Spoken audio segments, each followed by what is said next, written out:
7-2, ladies and gentlemen. 7-2 in the Camp Nou.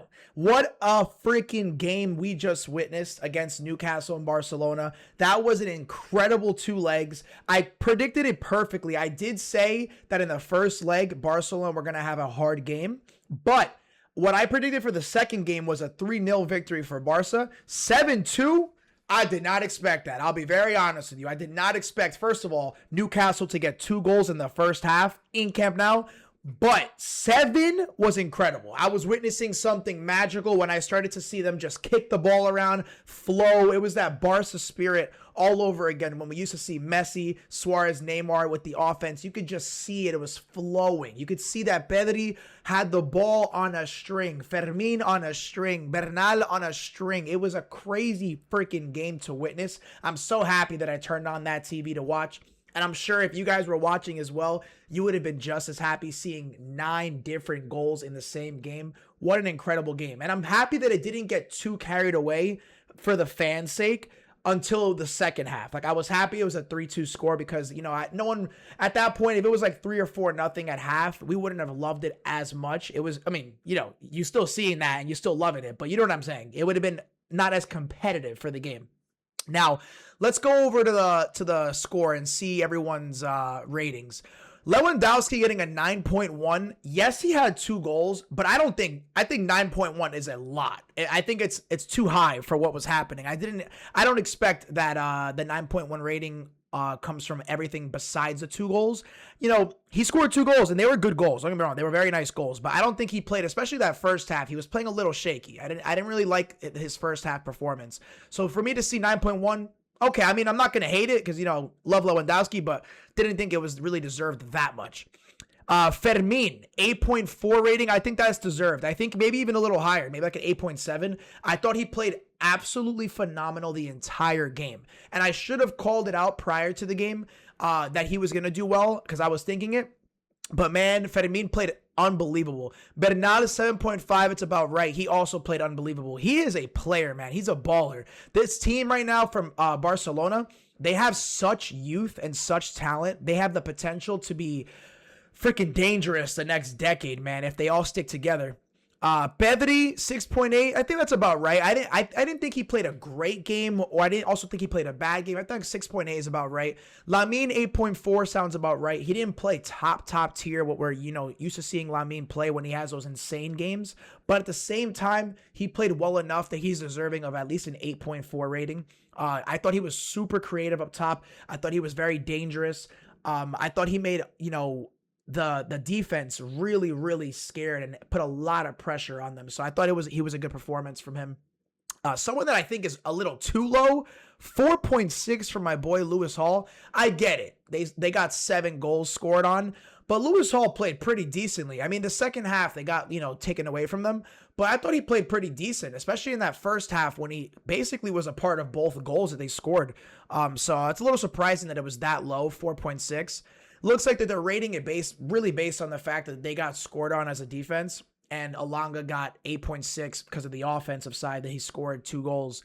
I think after his 2 goals, he pretty much ghosted the rest of the game. So 8.6 I think is a little too high. Same with Lewandowski, 9.1. I guess they're just rating the fact that they had 2 goals, but whatever.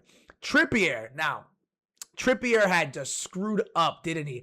That was a embarrassing red card. I would have rather taken the goal from, if I was on a Newcastle's standpoint, I would have rather taken the goal than lead that penalty and leave the team to be, you know, in a position where the PK plus he should have gotten a red, to be honest. In most circumstances, I believe Rafinha would have gotten that ball if he wasn't being held. He probably could have slid and gotten that ball. So I think Trippier is very lucky that he got the yellow. And then he leaves himself in a position where his team has to sub him out because that you just can't be put in that position with the yellow card, you know, at halftime. I thought it was a very poor performance from Trippier in that standpoint. Gordon absolutely was just non-existent the entire game. It was a little bit, you know, unlucky that Tonali got injured, but I don't think it would have mattered much. I think Barca was just way too strong for them this time around. Now, in the first leg, I believed that they had been playing, you know, a couple of hard games prior to the Newcastle first leg, so I actually predicted it'd be a very difficult game for Barca, and I was right. You know, it was a 1-1 game. It almost seemed like that they got really lucky with that penalty at the end with Olmo and Lamine getting that penalty to score. It was kind of a good situation for them to go back to Camp Nou, because in reality, even Barca fans, I think, would admit that it didn't seem like they should have tied that first game. It really felt like a loss, and they got very, very lucky with that situation happening the way it did. But that second leg, I knew from the beginning, before the game started, I even placed a bet that Barcelona were going to win very easily. I had actually both Lamine and Rafinha shot on target for my bet and Barca winning.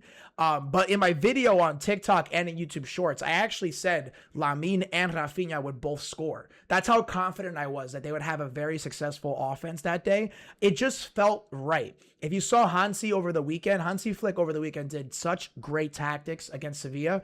What he had done was Rafinha wasn't having the best. He wasn't in form completely. So he actually sits out Lamine. Now, it does two things in that situation. It kind of gives the reins over to Rafinha. Go do your thing. This is your game today. You don't have to really worry about sharing the ball, sharing the situation if there's a PK, like, that we saw last week with Lamine taking it.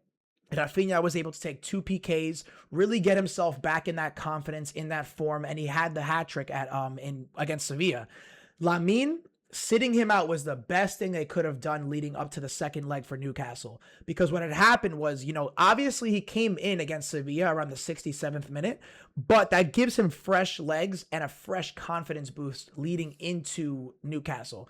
I don't know if you've ever played soccer or football, but when you're in a situation where you have fresh legs and you haven't played, so you're a little eager to get on that field, especially at home Camp Nou, he was going to be so ready for that game, and I called it. I knew exactly what was going to happen, that he would be super creative, super dangerous, and score. And it's exactly what happened. I thought it was a great game from Barcelona. Now, one thing I'm very nervous for going forward, Barca has to be extremely careful going forward with their defense. Their wingbacks were injured, so I understand that, and they have a lot of youth in the back line, youth overall as well, so a lot of inexperience when it comes to these big moments. But at the same time, they have to be extremely careful, because if Newcastle scored 2 in the first half and 1 in the first leg, you have to understand, Atletico's around the corner, Bayern around the corner, Madrid around the corner. Those are teams, PSG around the corner. Those are teams that are going to be much more organized and much more prepared for these situations against Barca. So if Newcastle could score 2 in the first half in Camp Nou, imagine what the other team's damage could do up front. They have to be extremely careful. Up front, for their offense, I have no problems. I think they are absolutely amazing. And when they are feeling it, they are probably the best up top in the world. But that defensive side has to be more organized. So I'm expecting Hansi to figure something out for the next legs, again, in the quarterfinals. What do you guys think? How did you like overall their performance? I think overall, if I had to give their performance, I would say it was like an 8 for both legs. I thought they played pretty poorly in that first leg, but that second leg, they made up for it completely. If you guys like this video, please like and subscribe. I'd really appreciate it. And drop a comment what you think is going to happen for the next legs in the quarterfinals. Peace.